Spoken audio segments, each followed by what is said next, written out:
Okay, so you can see that this shorter 4mm applied with the static grass applicator turned out pretty good. So this is just a preliminary layer for me.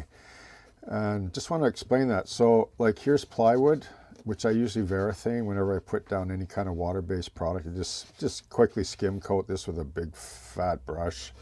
I like to seal the plywood deck first. Mind you, there's going to be foam on here, so I'm not going to put any varathane up here because I want the glue to soak into the grain here. In this case for attaching foam, but for attaching these kind of products, I usually like to seal a bit with varathane. So this is just a good base. Like I look at scenery in the same way I would do a painting on a canvas. You build it up in layers. Like a lot of paintings are, 14 layers of, super thin colors and tones built up. And I just relax, and that's how I approach my scenery, and I let it evolve. So you can see that these are photos of the prototype that I'm modeling. So you can see the grass here. So this is the big parking lot. Like this is looking south. This is looking north, like on the actual layout. It's north this way, south this way. So this is a south pick over where the silo is, which is just further up here. And then you can see the grass here as well, like see it here? And then there's the elevator going up and the legs of the elevator. So this is where the silo is. It's a big concrete silo, I've mentioned that before, but you can see all the grass. So I just laid in, like I'll do all this, I'll repaint this with the airbrush. And I'm gonna do this here because this is all spillage from different feeds and stuff that gets mowed down, but it keeps growing back, right? This is a really nice pick. I was able to get these picks by permission of one of the employees for Otter Co-op, which owned the elevator. This property is owned by Canadian National. CP uses the main line mostly. This is SRY trackage and the actual grain. So there's 3 owners involved. CN, Otter Co-op owns the grain elevator, and then SRY owns the spur. So that's the politic behind that. But anyway, you can see where I'm headed with this, right? So yeah, so this is a good base now, and I can work with this. And then further down, I'm gonna, before I lay the rail, there's no rail here on these, like there'll be code 40 rail here, but I'm gonna start detailing some of the areas with grass between the ties, etc. And then when I go to lay down that code 40, it'll be nice and clean, like weather, but nice and clean. So it should look really good. Okay, so static grass, basic applicator for shorter fibers. I usually like 2 mil, 4 mil, 7, not too bad with this particular applicator, right? Okay. But when it comes to 12 mil tufting, as you know, I've shown pinch and stab, okay, is where I start to detail out things taller, grass and so on, okay?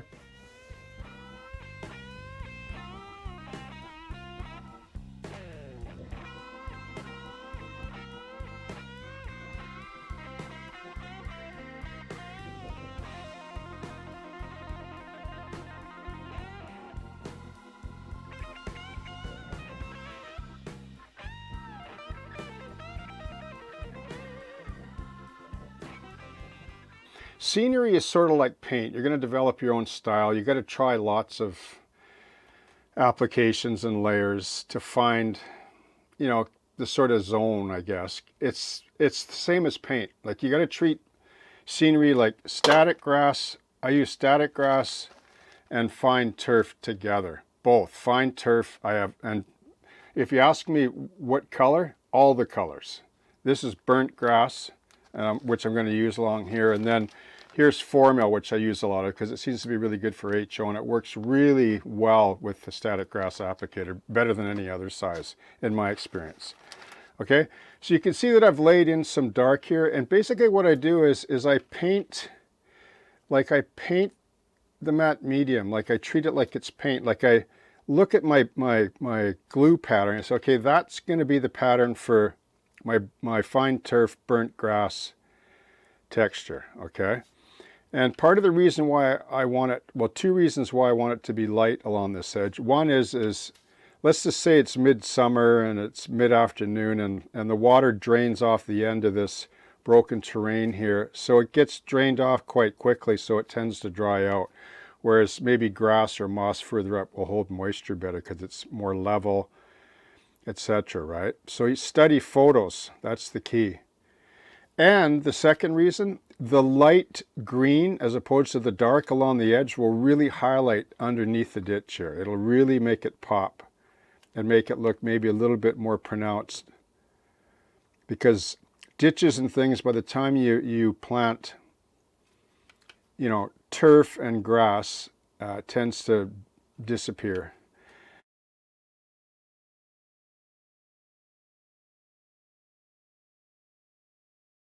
So you can see how I'm knife edging, like just little fingers going up, right? Just to add a little interest there, okay? Now this will be the base layer before I actually even lay on any static grass. I find that when you put turf down first, if you change the color up a little bit, maybe opposite or a similar shade to the actual static grass, like you'll play around and you'll find certain techniques work really well for you. But like I say, this is the fun part. You just have to be creative. So I find that once this dries, and then when you put static grass, it has more tooth for the static grass to stand up in or to grab. Okay, so I think I'm just going to go with that right there. Usually you can put these in a little bit of a shaker, but if you get enough, oops, not too much, I just pat it with my finger.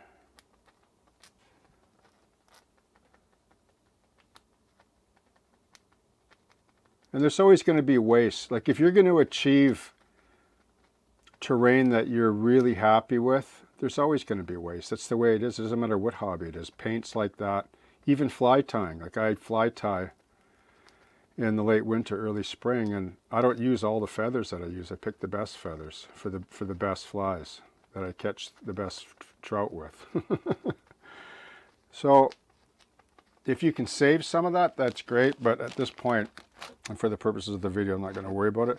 So you can see there's a couple of colors there. So when I vacuum that up, all those little fingers will show, right?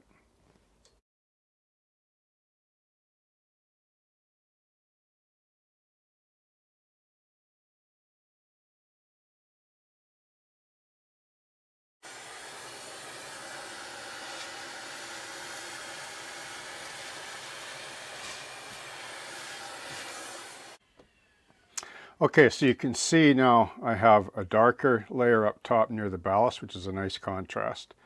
And then I have this lighter green with like up against the dark, as opposed to the gray, which adds contrast. You see what I mean by contrast?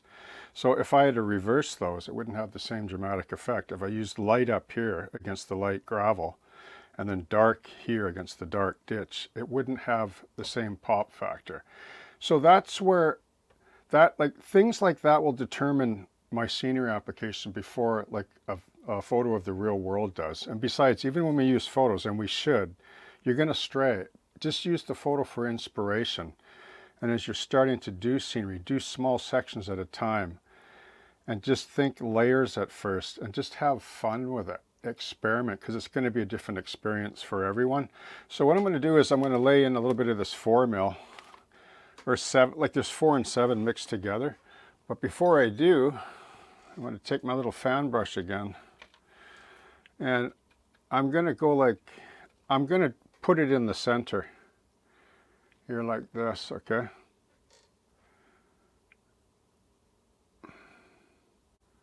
And try to use those stabbing motions, like the knife edge with the grain of the prior application. Do you know what I mean? Like think about that. Like think about the detail of the matte medium as you lay it down. Like that is what is going to reflect or mirror the application of your texture of whatever it is. And believe me, it's worth it doing it like that, because it ends up looking stunning.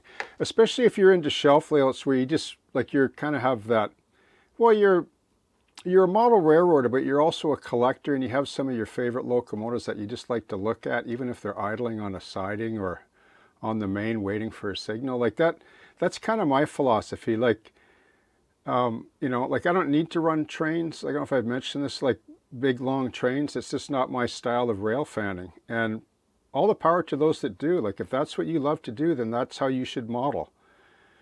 But as most of you know by now, I'm more about the sort of closer in, slow running,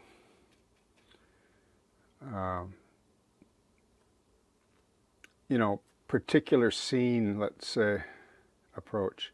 Okay, so I'll try my static grass applicator. Some days works really well, but some days it's just not as good. But that's okay. I'll show you how I can stand it up with the vacuum as well.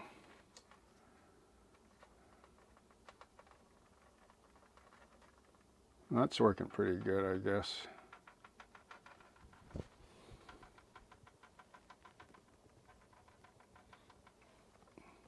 Now, if you're doing a large area, then you're going to want to save a lot of this. But I'm not particularly concerned about that.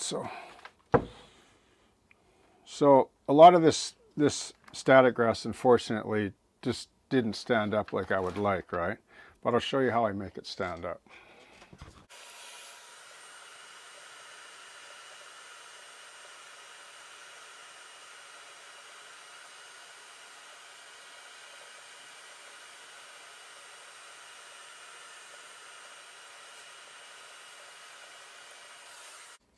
Okay, so that's how I save it. It's the only thing you can do, and it actually works. So you need a vacuum, like a beater vacuum that you can donate to your static grass application. And you can actually get in there, and if you get the right height, you can actually angle the grass, like if it's sort of wind blown, like you can really get into that aspect of it as well.